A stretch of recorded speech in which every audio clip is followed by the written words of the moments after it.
భారతదేశ చరిత్రలో రైతుల పక్షపాతి, రైతుల పాలిటి దేవుడు, దేశ రైతు బంధు కేసీఆర్ గారు రాష్ట్ర ప్రభుత్వ పక్షాన, తెలంగాణ రాష్ట్ర ప్రభుత్వ పక్షాన నవంబర్ 25వ తారీఖు నుంచి వెళ్ళి దాదాపు ఒక సంవత్సరం పాటు రైతుల సంక్షేమం కోసం బీజేపీ ప్రభుత్వం ప్రవేశపెట్టిన నల్ల చట్టాలను రద్దు చేయాలని అసలు బాసిన దాదాపు 600 నుండి 700 పైచిలకు రైతుల కోసం ఒక పక్క కేంద్ర ప్రభుత్వాన్ని ఒప్పించి మెప్పించి 3 నల్ల చట్టాలను రద్దు చేయడమే కాకుండా యావత్ భారతదేశానికి క్షమాపణ చెప్పిన ప్రధానమంత్రి గారిని, మోడీ గారిని అభినందిస్తూనే ఆ రైతులకు, చనిపోయిన రైతులకు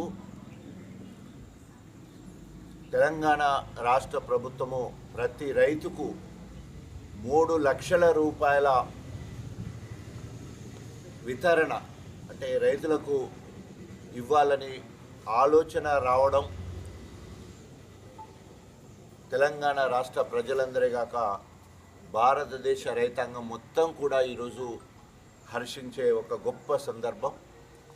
అంతేకాకుండా రైతుల పక్షపాతిలా అసూలు బాసిన ప్రతి రైతు కుటుంబానికి 25 లక్షల రూపాయలు ఇవ్వాలని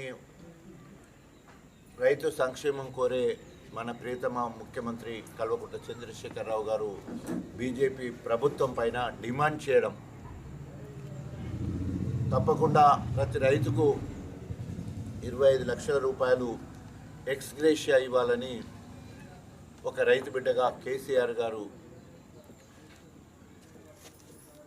ప్రతిపాదించడం, అంతేకాకుండా వీటన్నిటి విషయంలో మాట్లాడడానికి ఢిల్లీ బయలుదేరి వెళ్తున్న ముఖ్యమంత్రి గారిని హృదయపూర్వకంగా మరి అమీతుమీ తేల్చుకోవడం కోసం ఈరోజు ఢిల్లీ బయలుదేరి వెళ్తున్న ముఖ్యమంత్రి కోసం మేమందరం కూడా आप आगे बढ़ो, हम आपके साथ है, బీజేపీ హటాओ దేశ్ కి బచాओ అనే ఒక గొప్ప నిదానంతో దేశ్ కి నేత కేసీఆర్, రాష్ట్ర కి నేత కేటీఆర్ అనే నిదానంతో ఈరోజు భారతదేశంలో ఏ రాష్ట్ర ప్రభుత్వం స్పందించని విధంగా, దేశం అంటే రాష్ట్రాలన్నీ కలిస్తే మాత్రమే దేశం,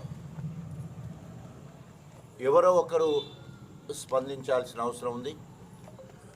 రైతుల నాడి తెలిసిన, రైతు సంక్షేమం కోసం అనేక సంక్షేమ అభివృద్ధి కార్యక్రమాలు చేయడమే కాకుండా అమలు పరుస్తున్న ఏకైక ముఖ్యమంత్రి, భారతదేశంలో నెంబర్ 1 ముఖ్యమంత్రిగా, రైతుల పక్షపాతిగా ఈరోజు కేసీఆర్ గారు ముందుకెళ్తున్నారు.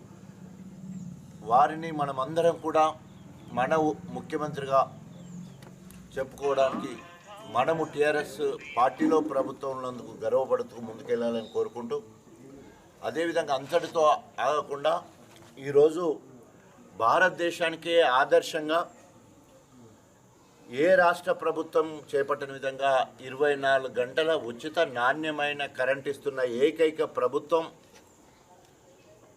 టీఆర్ఎస్ ప్రభుత్వం, తెలంగాణ ప్రభుత్వం. రాబోయే శీతాకాల సమావేశంలో విద్యుత్ బిల్లును ప్రవేశపెట్టబోతుంది కేంద్ర ప్రభుత్వం.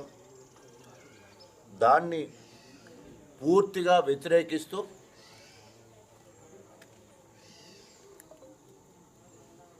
మోటార్లకి మీటర్లు పెట్టాలనే నినాదాన్ని తీవ్రంగా వ్యతిరేకిస్తూ, ఒకవేళ కనుక మొండిగా విద్యుత్ బిల్లును కనుక తీసుకొచ్చేది ఉంటే మరో పోరాటానికి సిద్ధమవడానికి ఈరోజు టీఆర్ఎస్ పార్టీ, అదేవిధంగా తెలంగాణ రాష్ట్ర ప్రభుత్వం సిద్ధపడుతున్నారని చెప్పేసి ముఖ్యమంత్రి గారు ఒక పిలుపు ఇవ్వడం నిజంగా యావత్ భారతదేశానికి ఒక ఆదర్శం. ఎందుకంటే రైతుకు పెట్టుబడి తగ్గించి గిట్టుబాటు పెరిగే విధంగా, రైతును రాజును చేయడానికి, రైతు ఆత్మహత్యలు నివారించడానికి భారతదేశానికే ఆదర్శవంతమైన ఒక రైతు సంక్షేమ ప్రభుత్వంగా ఈరోజు టీఆర్ఎస్ ప్రభుత్వానికి పేరుంది. ఒక పక్క రైతు పెట్టుబడి కోసం ఎకరాకు 10,000 ఇవ్వడం, 24 గంటల ఉచిత నాణ్యమైన కరెంట్ ఇవ్వడం, ఏ కారణం చేతనైనా రైతు చనిపోతే దినమెళ్ళకు ముందే 5 లక్షల రూపాయలు ఇచ్చే కార్యక్రమం. ఇవి భారతదేశంలో ఏ రాష్ట్ర ప్రభుత్వం ఇప్పటివరకు చేయట్లే. అంతేకాకుండా భూముల విషయంలో రెవెన్యూ ప్రక్షాళన చేసి ప్రతి ఎకరాకు నీరు అందించడానికి పెండింగ్లో ఉన్న ప్రాజెక్టులన్నింటినీ కూడా పూర్తి చేసి 3 సంవత్సరాల కాలంలో దాదాపు 80,000 కోట్ల రూపాయలు ఖర్చు పెట్టి 22 జిల్లాలకు 500 టీఎంసీ నీటిని అందించే కాళేశ్వరం ప్రాజెక్టును పూర్తి చేసి ఈరోజు రైతు సమాజానికి ఎనలేని సేవలు అందించిన కేసీఆర్ గారు మన ముఖ్యమంత్రి అని చెప్పుకోవడానికి. అంతేకాకుండా ఒక రాష్ట్రం వరకే ఈ సేవలు కాదు, దేశంలో మొత్తం కూడా రైతు సంక్షేమ కార్యక్రమాలు ముందుకెళ్ళాలి. 70,000 టీఎంసీ సామర్థ్యం అందుబాటులో ఉన్న సాగునీరును సద్వినియోగం చేసుకోవాలి. ఇప్పటి వరకు 35 నుండి 40 టీఎంసీల నీటినే వాడుకుంటున్నాం. ఓ 10,000 టీఎంసీ తాగునీటికి వాడుకున్నా ఇంకా మన చేతిలో దాదాపు 30-35 టీఎంసీ నీరు అందుబాటులో ఉంది. కానీ మనం సద్వినియోగం చేసుకోకుండా అనేక రాష్ట్రాలు సాగునీరు కోసం అలమటిస్తున్నాయి. సరి అయిన విద్యుత్తు ప్రణాళిక లేకపోవడం వల్ల వందలాది వేలాది గ్రామాలకు ఇప్పటికి కూడా విద్యుత్ అందక అనేక రాష్ట్రాలకు ఇప్పటికీ మరి సరి అయిన విద్యుత్తుకు వ్యవసాయానికి విద్యుత్తును అందలేని పరిస్థితిలో ఈరోజు దేశం ఉన్నది. వీటన్నిటినీ సమర్థవంతంగా ముందుకు పోవాలంటే సాగునీటి పైన విద్యుత్ మీద అనేక కార్యక్రమాలు చేయాల్సిన అవసరం ఉంది. అంతేకాకుండా భారతదేశానికి ఉన్న సముద్ర తీర ప్రాంతం దాదాపు 7,000 పైచిలకు సముద్ర తీర ప్రాంతం ఉంటే 750 తీర ప్రాంతం ఉన్న సింగపూర్ ఎంతో అభివృద్ధి చెందుతూ ఉంటే ఈరోజు తీర ప్రాంతాన్ని సద్వినియోగం చేసుకోలేని పరిస్థితి.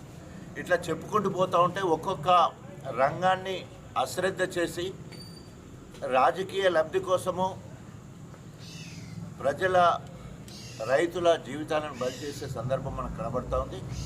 వీటన్నిటినీ సమర్థవంతంగా ఎదుర్కోవడానికి లేదా నిలదీయడానికి మన ముఖ్యమంత్రి గారు మరి ఈరోజు ఢిల్లీకి బయలుదేరి వెళ్ళడం జరిగింది. వారి ఢిల్లీ యాత్ర జయప్రదం కావాలి. రైతుల కోసం ఏదైతే ఎజెండా ఎత్తుకున్నాడో అదంతా కూడా సక్సెస్ కావాలి. అంతేకాకుండా కనీస మద్దతు ధర కోసం చట్టం తీసుకురావాల్సిన అవసరం ఉంది రైతుల కోసం. సెక్షన్ 3లో మనకు అందుబాటులో ఉన్న గోదావరి కృష్ణా జలాలను మన వాటా మనకొచ్చే విధంగా గతంలో ఉన్న బచావత్ ట్రిబ్యునల్ కాదని మళ్ళా కొత్త ట్రిబ్యునల్ ఏర్పాటు చేసి త్వరితగతిన సమస్యలు పరిష్కరించాలని అనేక అంశాల పరిష్కారం కోసం ఈరోజు ముఖ్యమంత్రి గారు ఢిల్లీ వెళ్తూ ఉన్నారు.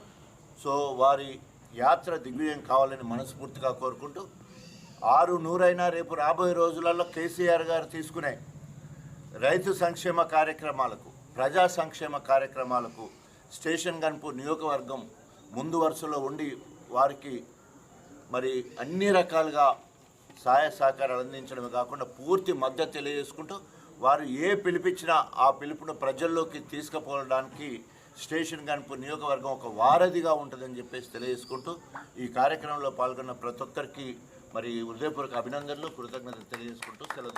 జై తెలంగాణ.